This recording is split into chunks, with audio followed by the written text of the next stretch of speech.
बिहार में विधानसभा चुनाव के नतीजे एकदम चौंकाने वाले हैं। वहाँ पहले नंबर की पार्टी है भारतीय जनता पार्टी बन गई है। वहीं महागठबंधन की कांग्रेस से ज़्यादा सीटें तो वहाँ पर एमआईएम की जीतती नजर आ रही हैं। अभी देखिए फिलहाल एमआईएम की 3 सीटें क्लियर हो चुकी हैं और 5 सीटों पर बढ़त नजर आ रही है। मेरे साथ एमआईएम के कई नेता मौजूद हैं। आइए इनसे जानते हैं कि बिहार में एमआईएम का इस तरह से जादू जो दिखाई पड़ा है, क्या लगता है आपको, क्या एमआईएम का वहाँ पे सिक्का चला है?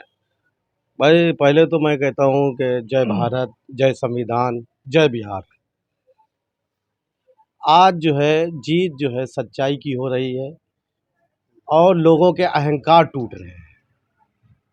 जैसे कि हमारे उत्तर प्रदेश में 22 का चुनाव हुआ, ओवैसी साहब ने ऑफर रखा अखिलेश जी के कि वो हमसे गठबंधन कर ले या हमें गठबंधन में ले लें। तो यहाँ पर भी हमारी पार्टी जो है गठबंधन बीजेपी को हराने के लिए कामयाब रहेगा।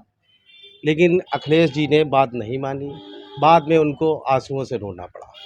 इसी तरह बिहार के चुनाव में भी यही हुआ कि तेजस्वी जो साहब हैं, लालू साहब के बेटे, उनसे कहा गया कि गठबंधन महागठबंधन में हमको ले लिया जाए। अख्तारुल ईमान साहब हमारे प्रदेश अध्यक्ष हैं, उन्होंने भी कहा, लेकिन इन्होंने उनको इग्नोर किया। ये आज उनका अहंकार दिख रहा है कि आज वो सिमटते जा रहे हैं। आज हमारी एमआईएम पार्टी बढ़ती चली जा रही है और तमाम पार्टियां उसके आगे छोटी होती चली जा रही हैं। जब तक एमआईएम का सहारा नहीं लेंगे, जब तक बीजेपी को ये नहीं हरा सकते। बिहार के जो नतीजे आए हैं एकदम चौंकाने वाले हैं। वहाँ पर प्रधानमंत्री का जादू चला है या एमआईएम का उनके वोटरों पर असर पड़ा है? क्या आपको लगता है, क्यों आरजेडी वहाँ पर क्यों कमज़ोर हो गई? भाई हमारे ओवैसी साहब की मेहनत है, जो उन्होंने वोटरों को जागरूक किया है और उन्होंने इतना जागरूक कर दिया है कि अब वोटर अपने आप से वोट डालता है, जानता है कि हमारे हक में कौन है और हमारे नाहक में कौन है।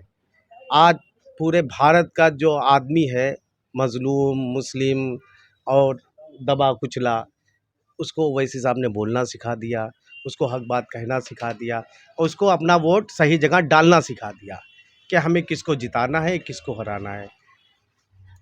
ये एक अच्छे लीडर की पहचान होती है। और जो लोग हिंदू मुसलमान जात पात नीचा ऊंचा कर रहे हैं, ये लोग देश को तोड़ने वाली बात करते हैं।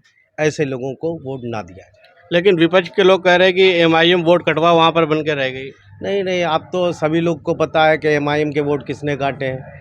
एमआईएम का वोट कांग्रेस ने काटा है, लालू प्रसाद की पार्टी ने काटा है। तो एमआईएम जो हारी है वो कांग्रेस और महागठबंधन की वजह से हारी है, और जो जीती है वो वहाँ पे उनके कार्यकर्ताओं की अधिक मेहनत की वजह से। तो ये आरजेडी की वजह से एमआईएम के प्रत्याशी हारने की बात कर रहे हैं। मेरे साथ शादाब अली जी मौजूद हैं। शादाब जी, क्या लगता है, क्या वजह रही महागठबंधन इतनी नीचे तक की आंकड़े सिमट गए, क्या वजह रही? देखिए, ये लोग जो है एमआईएम की क़यादत को ख़त्म करने की बात कर रहे थे और इन्होंने एमआईएम की क़यादत को ख़त्म करने की बात कही, और लेकिन वहाँ की जनता ने इनको ही ख़त्म कर दिया। साफ साफ संदेश है, अगर आप जो है एमआईएम को इग्नोर करेंगे तो वहाँ की जनता, बिहार की जनता, बल्कि पूरे भारत की जनता अब आपको इग्नोर करेगी, आपको सत्ता हासिल करने नहीं देगी।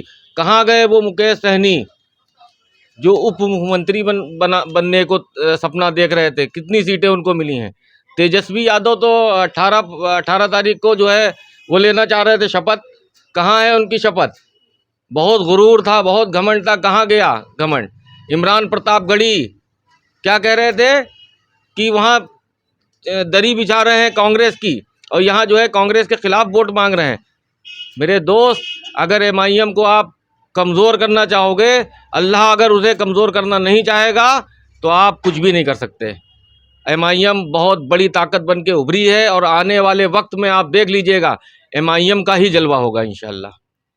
बिहार में रोजगार, शिक्षा और स्वास्थ्य जो अन्य मुद्दे थे वो वहाँ पर चले कि नहीं चले?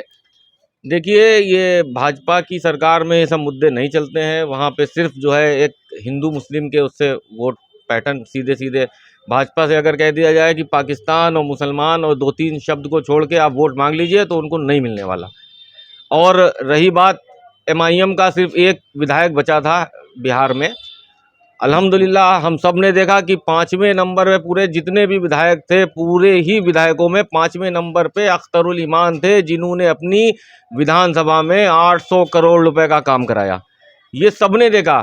अब अल्हम्दुलिल्लाह हमारे 5 या 6 या 7 विधायक जो भी जीत के जाएंगे, आप देखेंगे बिहार में कितना विकास होगा, कितना काम बिहार की जनता के लिए होगा। हम लोग बिहार में या कहीं पे भी भाजपा को हराने और जिताने के लिए वोट नहीं करते हैं। हम लोग खुद जीतते हैं और अपने लिए दरी बिछाते हैं, गैरों के लिए दरी नहीं बिछाते हैं। हमको मालूम है कि जिस दिन हमने अपने लिए दरी बिछाना शुरू कर दी तो इंशाअल्लाह जो है हम ही कामयाब होंगे। हो सकता है नाकामयाब हो जाएं, लेकिन हमको मालूम है हमको ही लड़ना है, हमको ही आगे बढ़ना है। बिहार में एमआईएम ने किन मुद्दों को लेकर चुनाव लड़ा? सीमांचल आपका गढ़ है, किन मुद्दे सीमांचल में कौन से मुद्दे थे जिस पे लड़े हैं चुनाव? देखिए, सबसे बड़ा मुद्दा है नाइंसाफ़ी। आज मुस्लिम और दलित और पिछड़ों के ऊपर इतनी नाइंसाफ़ी हो रही है, उसके लिए कोई भी आवाज़ उठाने को तैयार नहीं है। हमारा सबसे बड़ा मुद्दा नाइंसाफ़ी के खिलाफ आवाज़ उठाना है। और इसके अलावा ये डेवलपमेंट के मुद्दे तो हमने आपको बताया कि अख्तरुल ईमान साहब ने, हमारे एक विधायक ने 800 करोड़ रुपए का काम कराया अपने विधानसभा में। अगर आप देखेंगे तो पूरे सीमांचल में देखिए, कोई 100 करोड़ भी पास नहीं कर पाया है। हमारे विधायक ने 800 करोड़ रुपए का काम करा के दिया है, पुल बनवा के दिया है, सड़कें बनवा के दी हैं, तमाम काम करवाए हैं हमारी पार्टी के विधायक ने। इसी के साथ तो ये थे हमारे साथ एमआईएम के नेता, जिन्होंने साफ तौर से कहा कि हम किसी के लिए दरी नहीं बिछाते हैं। एमआईएम सिर्फ अपनी बढ़त बनाने के लिए, अपनी पार्टी को मजबूत करने के लिए चुनाव लड़ती है और जीतती नजर आ रही है। लगातार अभी हमारे साथ बने रही है। अभी चुनाव की मतगणना खत्म नहीं हुई, अभी लगातार जारी है। अभी और भी सीटों पर आंकड़े आना बाकी हैं। Aamir Khan, India views.